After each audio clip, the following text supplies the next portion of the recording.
பெரிசால ஆகணும்னு திருச்செந்தூருக்கு போனேன். 10ஓட 11 போனேன்.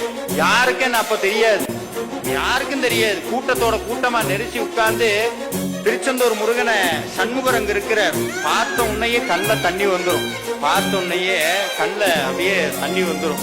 வேற எதுவும் கேட்க தோணாது. உள்ளத்திலே நீ இருக்க, உன்னை நம்பி நான் இருக்க, வெள்ளிமலை ஆண் மகனே வேலையா, என் வாழ்வு வளம் காண கடை கண் பாறையா, ஆடி வரும் மயில் மேலே அமர்ந்து வரும் பேரழகே, நாடி உனை சரண் அடைந்தேன் கந்தையா, வாழ்வில் நலமனைத்தும் சேர அருள்வாய் முருகையா. நான் எதையுமே முருகன்ட்ட கேட்டதில்லை, இப்பவும் கேட்கறது கிடையாது. ஒரே ஒரு தடவை முருகனை போய் பார்த்தேன், கண்ணுல தார தாரையா தண்ணி வந்தது. ஏன் வந்ததுன்னு தெரியாது. வெளியே வந்தேன்.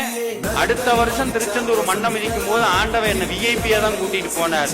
நான் முருகன் எனக்கு பணம் கொடுத்திருந்தா பெருசா நினைச்சிருக்க மாட்டேன். எனக்கு திறமைக்கு கொடுத்தார், என் பேசக்கூடிய திறமைக்கு முருகன் வாய்ப்பு கொடுத்தார். அதுவும் வடிவேலனை பேசுறதுக்காகவே எனக்கு வாய்ப்பு கொடுத்தார். நான் எப்போ முருகன்ட்ட சொல்ற ஒரே ஒரு விஷயம்தான், இந்த உடம்பும் உயிரும் உனக்காகவே போகணும், உயிர் உள்ள வரைக்கும் உன்னைய பேசணும்.